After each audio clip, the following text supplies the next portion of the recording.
प्रकाश चंद जी पहाड़िया इचल करंजी से नमोस्तु करती हुई कह रहे महाराज श्री, कलयुग में सबसे बड़ी खोज यही है कि हम अपने सोच को चाहे जैसी दिशा दे सकते हैं। हम ओसामा की सोच से गुलाम बन सकते हैं, पर मुझे तो ओसामा की नहीं ओबामा की सोच चाहिए। इसके लिए क्या प्रयास करूं ताकि जीवन को उच्च पद पर पहुंचा सकूं? देखिए, सोच तो सीढ़ी जैसी है। जिस सीढ़ी से ऊपर चढ़ते हैं उसी सीढ़ी से नीचे उतरा जाता है। लक्ष्य क्या है? और हमारी सोच हमारे संकल्पों से बंधी है। नीतिकार कहते सर्व संकल्प वसात भवति लघुर भवति वा महान। सब कुछ हमारे संकल्प के अधीन है। कोई क्षुद्र बनता है तो भी अपने संकल्प से, और कोई महान बनता है तो वह भी अपने संकल्प। हम अपने लक्ष्य को सुनिश्चित करें, उसके लिए संकल्पित हो जाए और उसी अनुरूप अपने सोच को बनाए। हम अपने सोच के बल पर नर से नारायण बन सकते हैं, तो हमारी सोच ही हमें नर से नारकी बनाती है। ये भाव का खेल है। एक बहुत अच्छा पौराणिक प्रसंग है जो आज के संदर्भ में बहुत उपयोगी जान पड़ता है। भगवान महावीर के जीवन काल का प्रसंग है। राजा सैनिक भगवान महावीर के समोशरण में उनके दर्शन लाभ के लिए जा रहा था।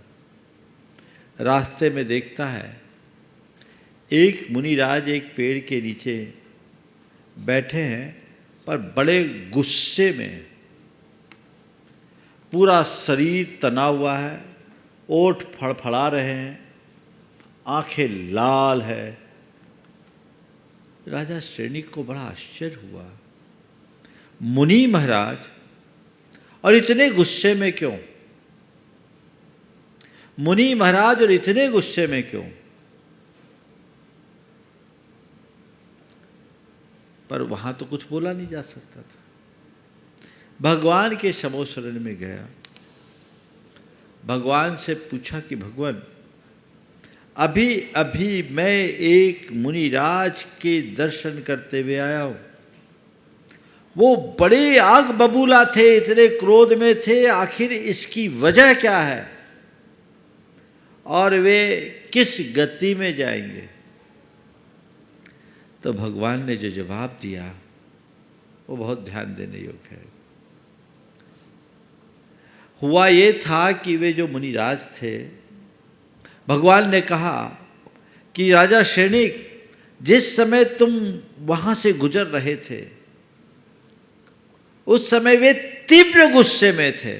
शास्त्र की भाषा में संरक्षणानंद नामक रौद्र ध्यान में थे, और ऐसे ही टिके रहे तो अंतर मुहूर्त में 7वें नरक के बंध के योग्य हो जाएंगे। अगर ऐसे ही बने रहे तो अंतर मुहूर्त में 7वें नरक के बंध के योग्य हो जाएंगे।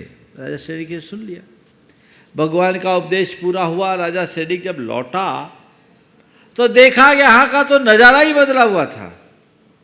क्या?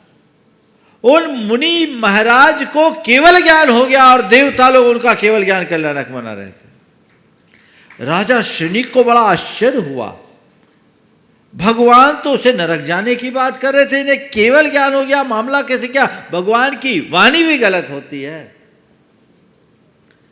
तो जो माजरा प्रकट हुआ वो बहुत ध्यान देने योग्य है। हुआ यूं था कि वे मुनिराज कोई साधारण व्यक्ति नहीं थे, वे एक राजा थे और अपने अबोध बेटे का राज तिलक करके दीक्षित हो गए थे।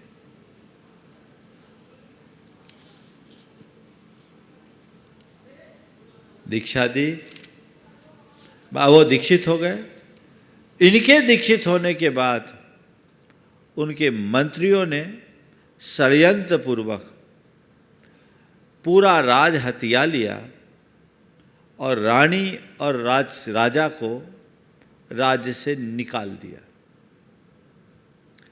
महाराज ध्यान में बैठे थे, कुछ मन चलो ने फपती कसी टोंट कसा। बोले देखो, हाथ पर हाथ धर करके बैठा है, सारा राज इनका हड़प लिया, इनकी रानी और इनका बेटा दर दर का भिखारी बना हुआ और ये साधु बना बैठा। ये शब्द उनके कान में पड़े, खून खौल गया। अच्छा, मेरे राज्य को हड़पा है, मेरी रानी और मेरे पुत्र का देश निकाला किया, अभी देखता हूं। उसी मूवमेंट में राजा सैनिक जा रहे थे और ये गुस्से में एक एक की हत्या कर रहे थे। उनकी एक आदत थी, जब भी क्रोध आता अपनी कटार निकालते, और जब भी कटार निकालते तो मुकुट संभालते। गुस्से में वो भूल गए कि मैं मुनि महाराज हूं। क्रोध में उनने अपनी कटार निकाली और उसी समय हाथ ऊपर गया, चित्त फिर गया, अरे मैं ये क्या कर रहा हूं? कौन राजा, कौन रानी, कौन राजकुमार, किसका साम्राज्य, ये सब तो जड़ है। मैं तो इन्हें छोड़ के आया हूं। धिक्कार है मुझे जो मैं जल साम्राज्य के पीछे लगा हूं। अब तो मुझे अपने चेतन साम्राज्य को पाना है। तत्क्षण अपने मन को धिक्कारते हुए निंदा गढ़ा किया, और निंदा गढ़ा करते ही सब जीवों से क्षमा मांगकर अपने आत्मस्थ हुए, ध्यान में निमग्न हुए, और पल में केवल ज्ञान हो गया। ये खेल बदल गया। यह है भाव, एक भाव जो नरक ले जा रहा था, और एक भाव जो मोक्ष दिला दिया। तो हमारी सोच बहुत महत्वपूर्ण है। हमें ये देखना है कि मेरे सोच की दिशा क्या है।